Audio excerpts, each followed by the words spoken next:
Good afternoon to everyone. My name is John Ligeros. I'm from ETH Zurich. And this afternoon, it's my pleasure to welcome you to the semi-plenary, one of the two semi-plenary talks of this afternoon by Professor Qing-Chang Zhong. Professor Zhong is a colleague from Illinois Institute of Technology. He did his studies at, completed two PhDs, one at Imperial College in 2004 and the other one from Shanghai Jiao Tong University in 2000. He then joined the faculty at the University of Sheffield as a professor before moving to the Illinois Institute of Technology, where he is now serving as the Max McGraw Endowed Chair in Energy and Power Engineering. His research covers a broad range of topics in power electronics, power systems, and control, and he's the author of 3 monographs and a forthcoming one on these topics. And he's also a member of the Ifac family in a sense. He serves as the vice chair on 2 of our technical committees on power and energy systems and on linear control systems. So he's one of the experts in the area of power systems, and this is also the topic of his talk this afternoon on synchronized and democratized smart grids. So please join me in welcome him, Professor Zhong, to the stage.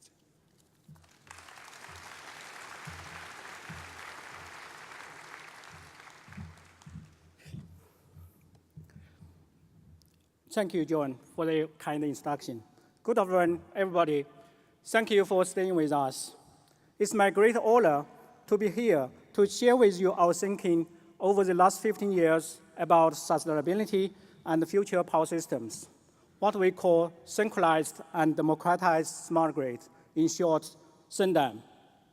I would really like to thank President Zeng Chun and his team for inviting me and the nominators for nominating me.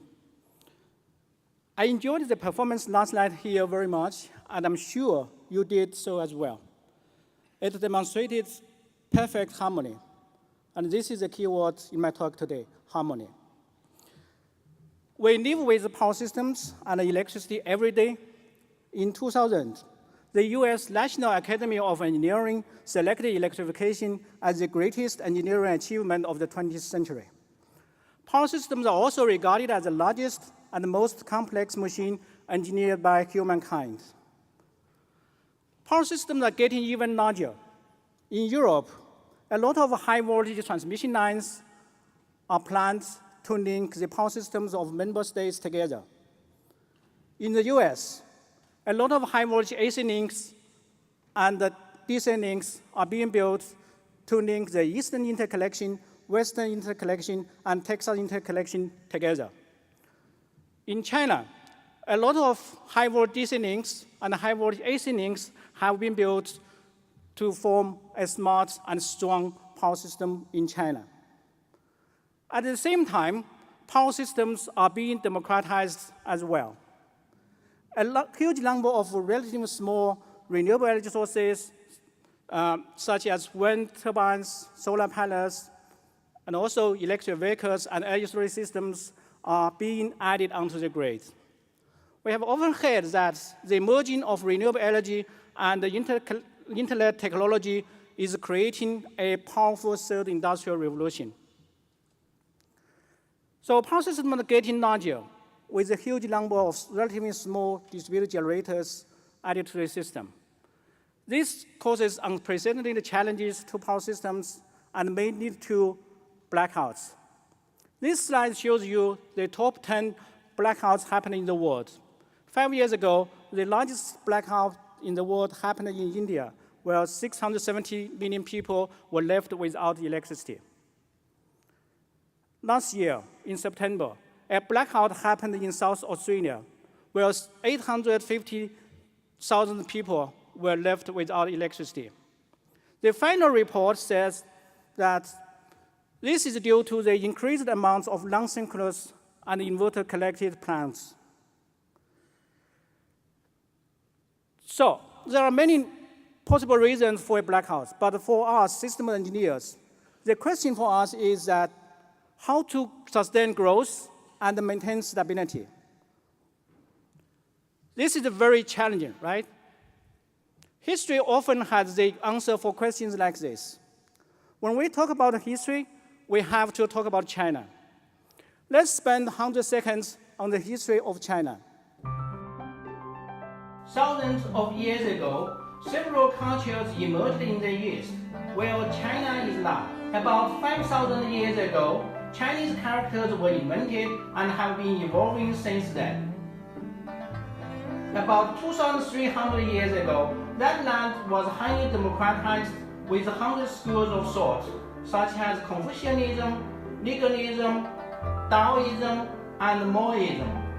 However, it was filled with chaos and bloody battles. In 221 BC, Emperor Qing united China and unified Chinese characters, currency, trade, and communication. This has laid a structurally stable foundation for Chinese culture. He means harmony. It lies in the center of Chinese culture and has safeguarded its stability and prosperity, even after being invaded. With this, Chinese made great inventions such as printing, papermaking, compasses, and gunpowder. This harmonizing principle has also been instrumental for 1.4 billion Chinese to live in harmony. Today, I will talk about how to harmonize democratized power systems with this principle to make our planet more sustainable. This is the outline of my talk. I will start recalling the challenges being faced in power systems in order to identify the fundamental challenge behind the scene. I will then present the critical concept of synchronization and democratization, in short, SYNDEM. I will talk about the two key features that are rule of law and legal equality for SYNDEM smart grid. I will then propose the technical routes to implement SYNDEM smart grids, followed by the SYNDEM grid architecture. Before I finish my talk, I will outline the latest developments, the testbeds we created, and the large-scale industrial demonstration carried out together with the future directions for further research. We have talked about that power systems are facing a lot of challenges.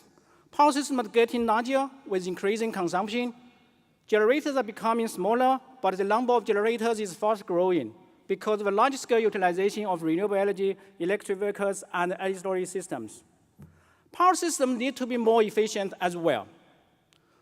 We all understand these challenges, literally, but what do these challenges really mean? What is the fundamental challenge behind these challenges? Let's look at them one by one. Power systems are getting larger with increasing consumption. We are adding a lot of devices, appliances, high-voltage fax devices into the power system. If you look at all these devices you're adding to, basically most of them come with power electronic converters. So the first challenge means more power electronic converters are being added to power systems. The second challenge, large-scale utilization of renewable energy, electric vehicles, and energy storage system. This also means more power electronic converters are being added to the system because the electricity generated from renewable energy sources is not compatible with the electricity we use. Often it comes in as DC. Electric vehicles, batteries, energy storage system, they also come in as DC as well. So they need to be processed before connecting to the grid. So that means more power electronic converters are being added to the power system. The third challenge, power systems need to be more efficient. That means we need to control the generation, transmission, distribution, and utilization of electricity. We know that the electricity we use varies at 50 hertz or 60 hertz. In order to control the electricity, that means we need to have a higher bandwidth at least a couple of hundred hertz. At the moment, probably the most important actuators for us to control electricity is power electronics. That means this challenge will bring even more power electronic converters into the power system. So the fundamental challenge behind these challenges is that future power systems will be power electronics based instead of electrical machines based, with a huge number of non-synchronous incompatible players. This is less of a power problem, but more of a systems problem. The challenge is how to make sure that so many different types of players can work together, instead of just collecting a wind turbine or solar panel into the grid. The problem is how to make sure so many of them can work together. When we talk about smart grids, we always talk about adding communication network into the power system. However, if the low-level control of these power electronic converters has to rely on communication network, then it's going to create a great concern of reliability and cybersecurity. It's fine for the high-level functions such as SCADA, monitoring, information management, electricity markets, these kind of functions to rely on communication network. But if the low-level control has to rely on communication, then that's the end of the story. We should definitely stay away with communication network for the low-level control. Then, how are we going to operate our future power systems? In the short video I showed you that the harmonizing principle has brought sustainability to China for over 2,000 years. If we want to have sustainability for our power systems, is it possible to harmonize or unify our power system players so that they can bring sustainability to our power systems? Remember that I mentioned that China was highly democratized before being harmonized. And now probably you have heard some visionary leaders talking about democratization of power systems. But can we really democratize power systems technically? Democracy is a political concept that empowers all eligible individuals to play an equal role in decision-making. However, significant difference or even divisive opinions could appear in a democratized society. We have seen several examples in recent years. This is not acceptable for power systems. A power system has to maintain the stability of frequency and voltage. That means all power system players should synchronize their actions for the same goal. That means in addition to democratization, we also need synchronization. This leads to synchronized and democratized smart grids. For a democratized society, there are two important features. One is the rule of law, and the other is called the legal equality. For the rule of law, it means all players should follow the same rule.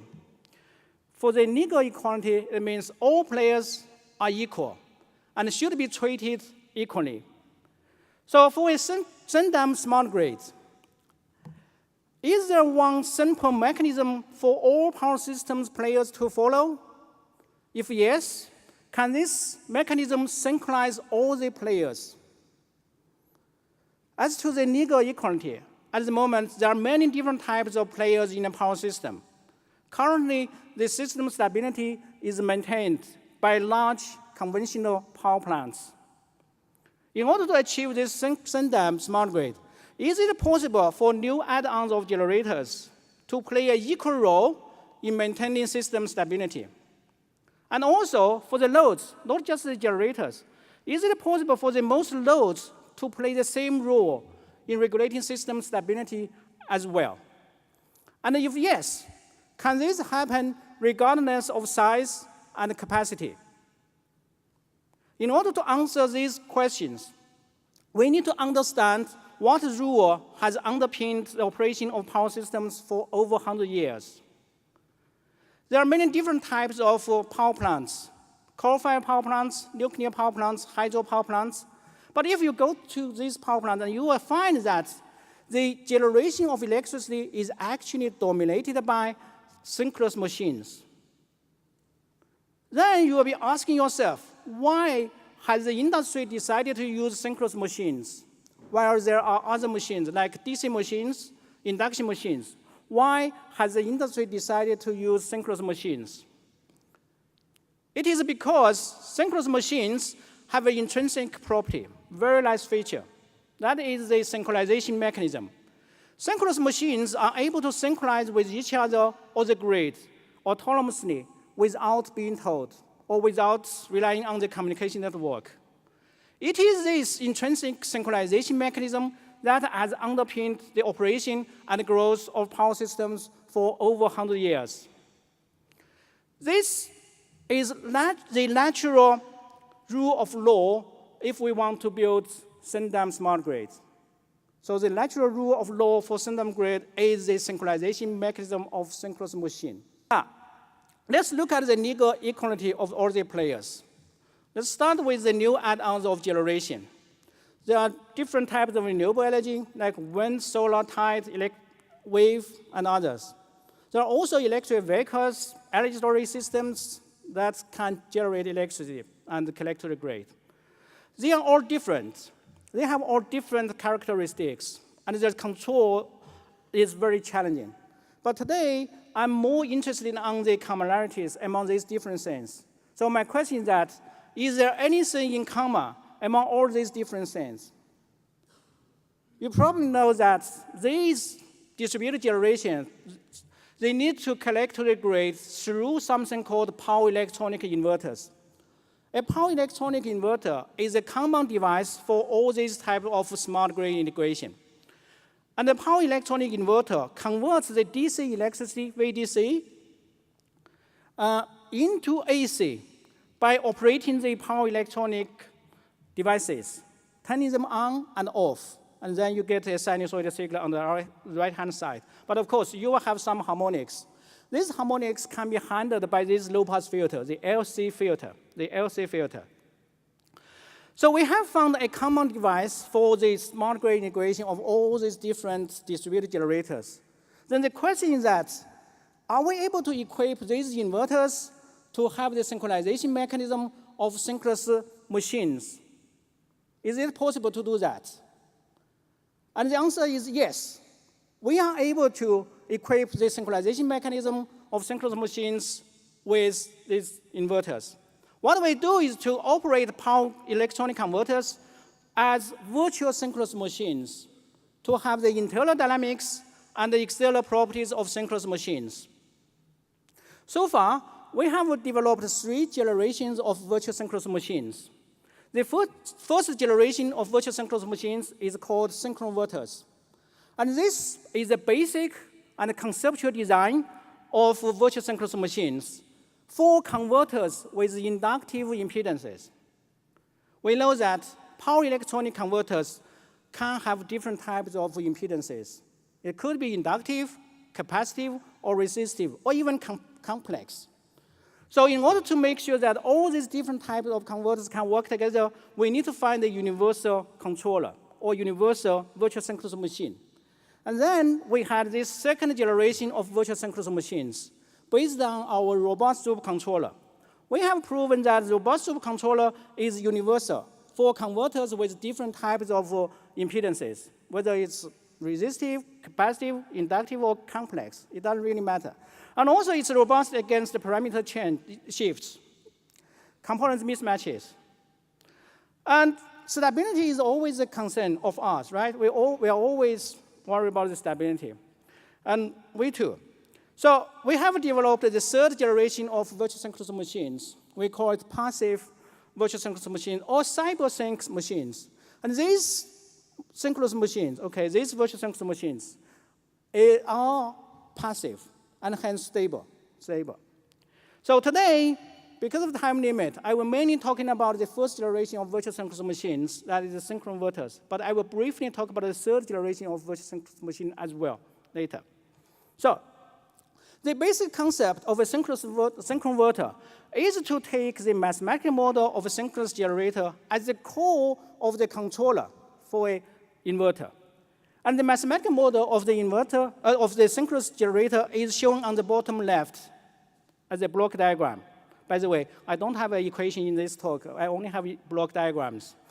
So this block diagram, the upper part shows you the swing equation, and the lower part shows you calculations of the electromagnetic torque, the reactive power Q, the generator voltage E, and with the inputs coming from the state current I, the field excitation current MFIF. So this is the mathematical model of synchronous generator. We use it as the core of the controller for a inverter. And then we convert the generated voltage E into pulses to turn these switches on and off, to these power electron devices on and off. Okay?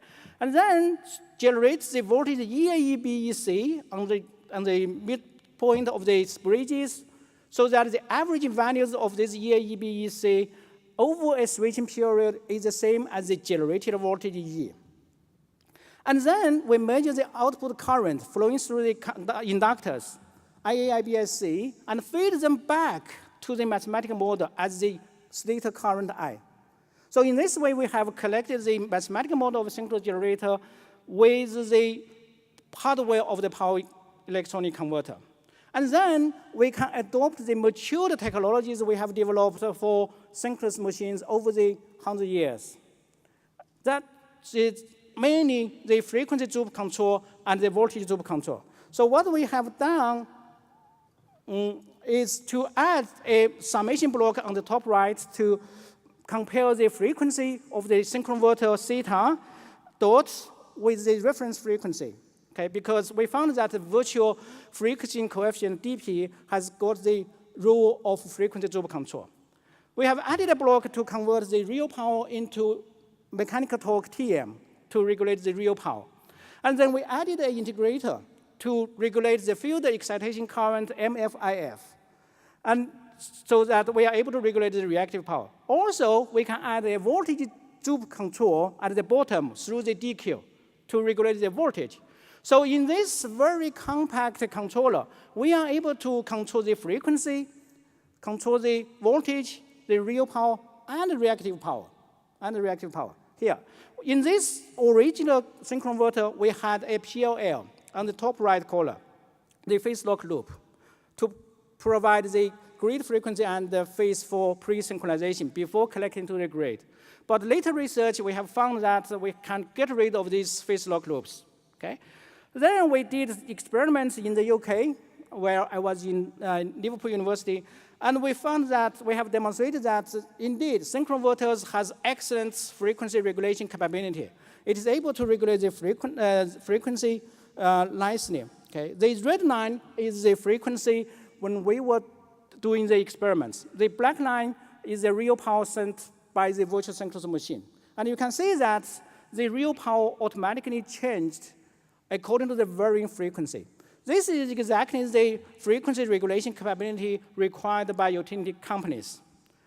And similarly, we can do the voltage regulation as well.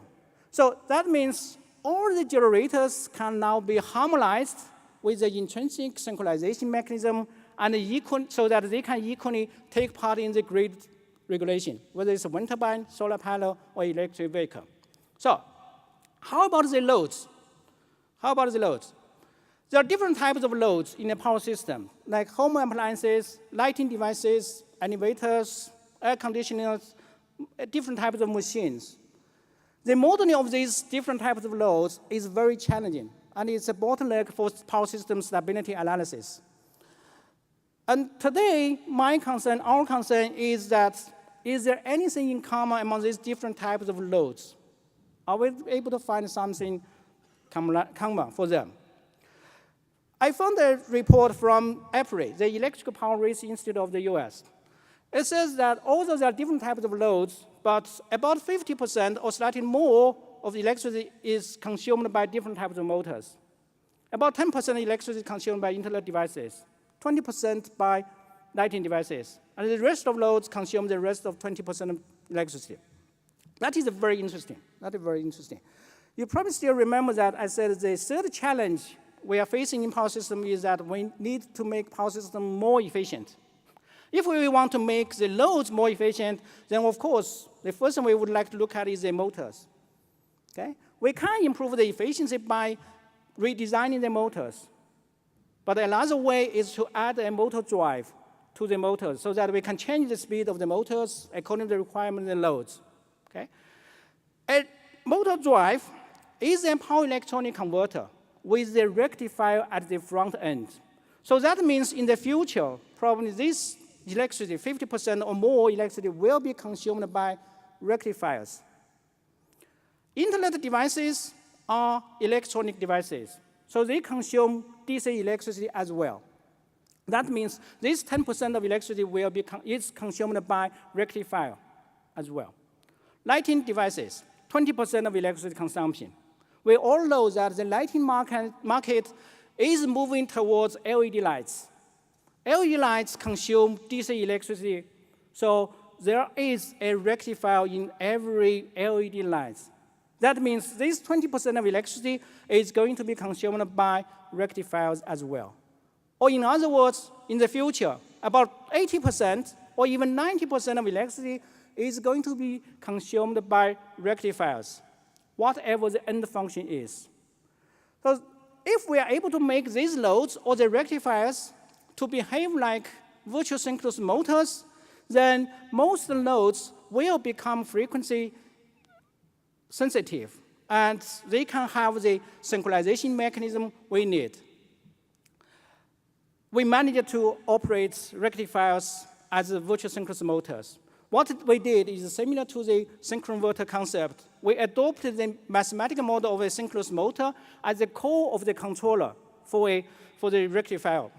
And then we added a very small controller at the front end, the PI controller, to regulate the DC bus voltage, V0, so that it regulates to the reference voltage, Vref. And of course, we can also add the reactive power regulation to regulate the reactive power Q through this integrator and to change the field excitation current. And if you want, you can even add the voltage control to the controller as well. And we tested this in the lab, and we found that indeed it works as we expected. So the blue line in the first curve is the frequency inside the rectifier. It follows the red frequency that is from the grid very well. You can see the red line is behind the blue line. It's very difficult to differentiate because it's so close to each other. And we are able to regulate the DC bus voltage very well as well. So that means, indeed, we are able to control the rectifiers as virtual synchronous motors. Indeed, in this way, most nodes can be equipped with the synchronization mechanism and play an equal role in regulating system stability. So we have achieved legal equality. Whether they are conventional or new add-on generators, whether they are generators or loads, whether they are large or small, they can all behave like virtual synchronous machines or synchronous machines and follow the same rule of law, the synchronization mechanism. Now, it's time to show you the Sendam grid architecture we have proposed. This synchronized and democratized smart grids has got this architecture. So in this architecture, the conventional power plants, the coal-fired power plants, nuclear power plants, hydropower plants on the top of this graph, they can be collector grid in the conventional way without much change through conventional synchronous machines, SM. For the new add-ons of generations, wind turbines, solar panels, DC microgrids, electric vehicles, energy storage systems, you can control the inverters as virtual synchronous machines so that they can behave like virtual synchronous machines. And for the rectifiers, for the loads, we can control the rectifiers as virtual synchronous machines as well. For the high voltage DC links, they have two power electronic converters. So we can control both converters as a virtual synchronous machine as well. So one as a virtual synchronous generator, one as a virtual synchronous motor. Now, if you look at all these active players from inside this graph or from the transmission and distribution network, whatever you see will have the mathematical model of a synchronous machine. So that means we have arrived at a unified or harmonized architecture. These active players can work with each other autonomously to regulate the system stability without relying on communication network. That's wonderful. So we have made a super large scale complex power systems with many heterogeneous players to be operated with one goal, that is the stability with one principle, that is the harmonizing, and one action, that is to turn power converters into virtual synchronous machines, with the synchronization mechanism and arriving with a lateral architecture. So I want to point out that simplicity is beauty. This architecture is lateral rather than hierarchical. It's very interesting. This is a lateral architecture or a flat architecture. And this actually provides a technical solution to implement the lateral power envisioned by Jeremy Rifkin for the third industrial revolution. There are a lot of benefits that can be brought over by the Sundam smart grids. Because, for example, now all generators and most loads, not just the large generators, actively take part in the grid regulation. So that means the stability is improved. And this is a harmonized system governed by the same mechanism. It brings the scalability. The low-level control does not rely on communication network. It enhances the reliability and cybersecurity. Virtual synchronous machines are power electronic converters, so which can quickly respond to disturbances without delay. That means enhancing the resiliency. Virtual synchronous machines only require local information, not global, not information from other places. So that means it is able to achieve genuine plug and play and the interoperability. You probably will be surprised that the hardware cost incurred while we change the power converters into virtual synchronous machines is actually negligible. You don't need to add much cost to that. So that is great. So it's economically viable. This Sundam structure framework brings the harmonization of the integration of renewable energy sources. So that means it's contributing to the sustainability of our planet. I mentioned a little bit about the economic viability, but let me give you more evidence about the potential economic benefits. This Sundam framework is able to reduce or defer infrastructure investment significantly on the generation, transmission, and distribution. For example, the capacity of the Texas airport grid is about 70 gigawatts. And if the load in that network contributes 1% in contingencies, which is negligible for each individual load, then the total contribution is 700 megawatts. This is actually larger than the maximum capacity of all the interconnection. The maximum is 650. So that means any of its interconnection trips off, the airport grid will not feel it, because all the loads will be able to actively take part in regulation and maintain the stability. Now, let's look at another significant benefit is it saves the operational cost on reserves. We all know that reserves are very important for the operation of power systems. And we always say that, OK, we don't have enough inertia in a power system when we have these renewables. But actually, it's different. For example, if there are 10 million laptops collected in a grid, and each can contribute 10 watts when needed, this is equivalent to have 100 megawatt of total equivalent reserve. That's a lot. And of course, we have a lot of big machines, wind turbines, and other things in the power system. So the equivalent reserve is a lot, okay? The problem is that nowadays we are not utilizing this reserve. With the Sundam framework, we are able to release this reserve and utilize this reserve for stability.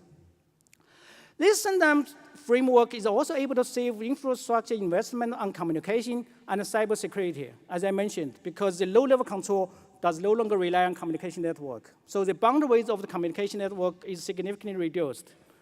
And also, it is able to increase the uptime of renewable generators and reduce the maintenance cost. There are some other benefits which I'm not going to mention here. Okay. Now, we have carried out some other latest developments. For example, I mentioned that we have got rid of the phase lock loop, so you no longer need a phase lock loop for power electronic converters. We have mathematically proven why we can get rid of the phase lock loops. We have also characterized the stability region of the original synchronous converters, and we have developed a second generation of the virtual synchronous machines based on robust loop controller. And recently, we have developed a strategy to limit the currents of the power converters, because you know that when we talk about power electronic converters, we say, okay, power electronics are very vulnerable to overcurrent. But now we have got control strategies to make sure that the current will not go beyond a given value. And also, we have developed this third generation of virtual synchronous machines, what we call the cybersync machines, which is passive. And now, you're probably wondering whether I can give you some stability proof, and I do have some slides here for you, okay? But in order to do that, we need a new mathematical tool, what we call the ghost operator. We introduced recently. The ghost operator is a very simple operator, actually. It shifts the phase of a sine function or a cosine function by 90 degrees. That means if you apply the ghost operator to a sine function, you get cosine function. If you apply it to a cosine function, you get minus sine function. If you apply the ghost operator twice, you get its opposite. It is, some people may say, okay, it's quite similar to the imaginary operator, but no, it's not. The ghost operator gives you the real values, but the imaginary operator gives the imaginary numbers. And this is a simple graph to show you how the ghost operator applies to the cosine function. It's different from the imaginary operator. So with this ghost operator, we are able to prove the passivity of the virtual synchronous machine. And this is a third generation of the virtual synchronous machine, which we call cybersync machines. It has got two channels. On the left, one is a torque frequency channel. The bottom channel is called chord flux channel. This chord is a new English word we created to represent the dual variable of the torque. Okay, so you say torque, chord. Okay. On the right-hand side, we have an engendering block called sigma E. That is to generate the output voltage E and the torque T and the chord gamma as feedback signals. We put these two signals back to the two channels. So the important thing here is that we designed the two channels on the left to form a passive block, sigma C. The engendering block, sigma E, is not, unfortunately, lossless. Okay? So in order to make it lossless, we have to introduce the ghost plant of a real plant. Okay, I repeat, ghost plant. And the ghost plant is nothing else but the original plant, PS, which is the original plant cascaded with the ghost operator at the input. Okay? So the ghost plant is the original plant cascaded with the ghost operator at its input.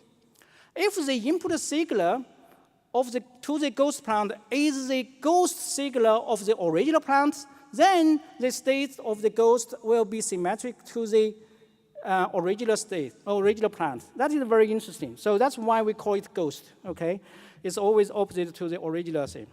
By doing this, we can form a block, sigma P, by the combination of the original plant and the ghost plant. And this is actually passive, because the original plant is passive. And what's more important is that the block in between sigma C and sigma P, what we call it the intercollection block, is actually lossless.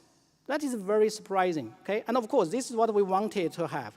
So that means the left block and the right block are both passive, and the block in the middle to interconnect these two blocks is lossless. So according to the port Hamiltonian system theory, the system with a cybersync machine is passive. I would really like to point out that this port Hamiltonian system theory is really, really powerful. I have been tracking this research in the area for many years, but only recently we have managed to do something nice here. Okay, so the system with a cybersync machine is passive. That's great. And of course, then it's stable, okay?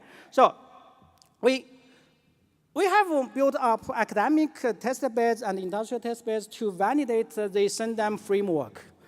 And the State Grid Corporation of China also started a large-scale industrial demonstration for the virtual synchronous machines.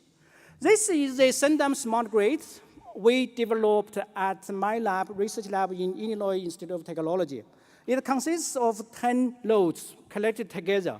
So in which 2 wind turbines, 2 solar panels, 2 active DC loads, 2 active AC loads, and 2 loads which are connected to the grid to exchange the energy with the grid. So we have managed to operate this system stably without any problem. We have built up all the inverters, the power electronic converters from scratch using our topologies and our technologies. So we are ready to make this, to expand these systems. And I have also worked with my collaborator, Baby Zen at Texas Tech University, to build up a larger academic test bed. Her team has built up this bed with 1 solar panels, you can see from at the bottom left, 1 wind turbine, 1 generator, 1 energy storage, and some loads, and 1 load collector grid. And you can see from the curves, and the system is able to operate stably with a stable frequency and voltage. And I have also worked with my collaborators, Brian and Greg, at the National Instruments to test this SynDAM framework in their industrial IoT test bed. And we spent 3 days on that test bed and managed to implement our SynDAM algorithm and make it work. And the first day when we made it work, we left it running overnight and without any problem. Last year, State Grid Corporation of China initiated a large-scale virtual synchronous machine demonstration in Zhangbei, China, where the 2022 Olympic Winter Games will be held. This includes deploying virtual synchronous machines for 435 megawatt wind turbines, 12 megawatt solar panels, 10 megawatt energy storage systems. And the project is expected to finish by the end of this year. I'm really looking forward to see the promising results from this large-scale demonstration. Let's now have a look, revisit the South Australia blackout, and say if we had deployed the SynDAM technology there and what's going to happen. Of course, we cannot avoid tornadoes, faults, voltage dips, but the damage can be contained. Wind turbines operated at virtual synchronous machines are grid-friendly and will endeavor to remain collected instead of tripping off after several voltage dips. Most loads will automatically change their power intakes in response to the event. So as a result, the chance of having the blackout would have been greatly reduced. We have established the framework for future power systems based on the SynDAM framework. Okay?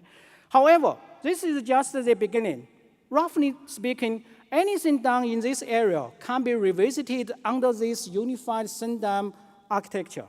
Example, to develop other technical rules, to prove the stability of the whole power system mathematically, to quantify the performances, to optimize the global or local indices or the power flows, or reduce the system models while preserving the structure.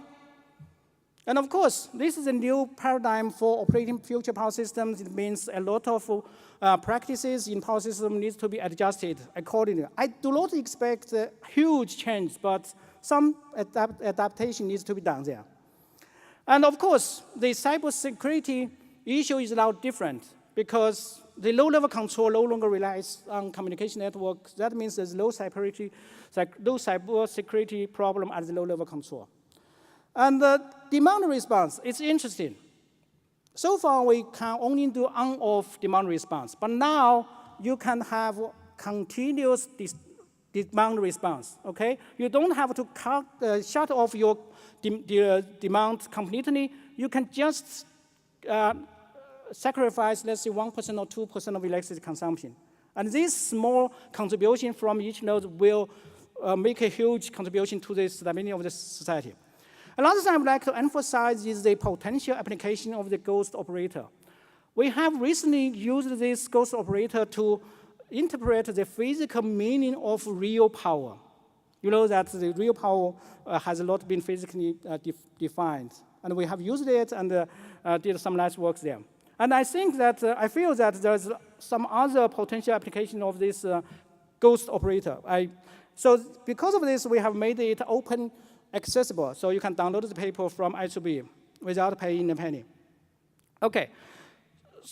I'm sure you are waiting for some equation, right? I said that I didn't have any equation in this talk. But if you really want to see some equations, you can find them here. Okay, we have two research monographs here. Okay, the first one, the one on the left is control power inverters in renewability and smart grid integration.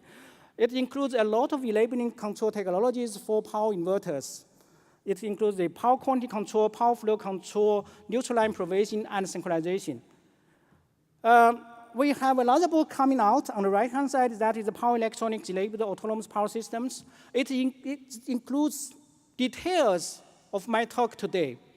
And it's going to include all these 3 generations of virtual synchronous machines, the stability proof, and all these things there. I imagine that it's going to be like 500 pages or more, okay? It's going to be a nice book, I assure you, okay? Good things worth the wait. So hopefully it's going to come out early next year. Now, let me summarize my talk, okay? Power systems are being democratized.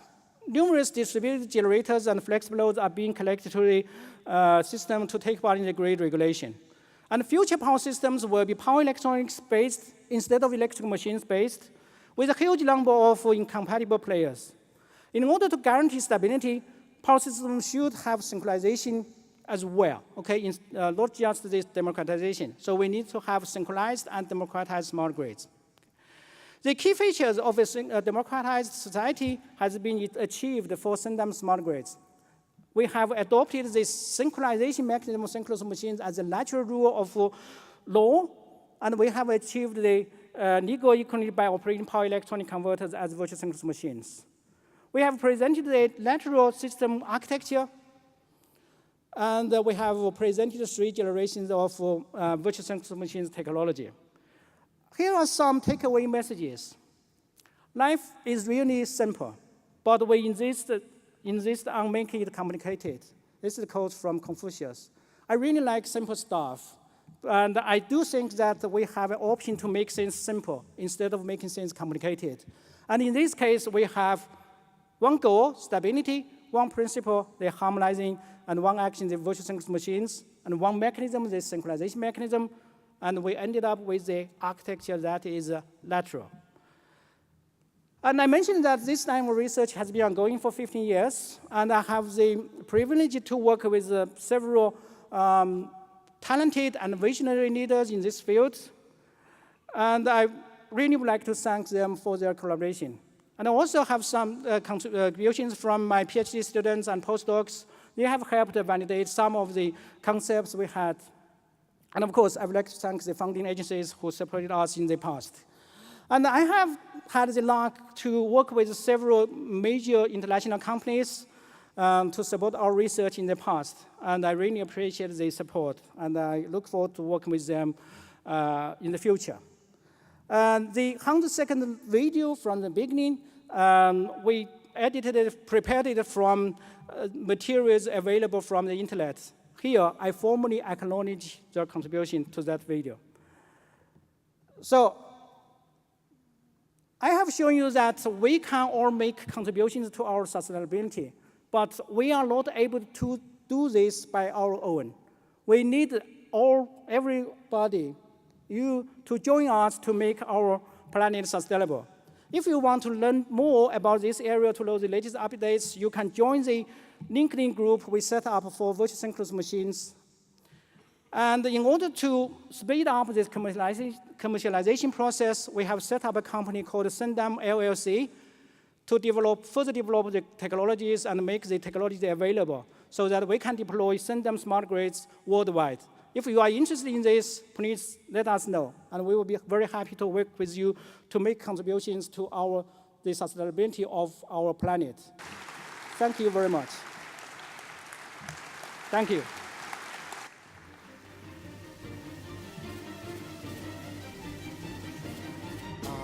Thank you very much, Professor, for this stimulating talk. The organizers have informed me that there's no questions at the end of plenaries and semi-plenaries, and Professor Zhong is available if you want to talk to him. So please join me in thanking him again.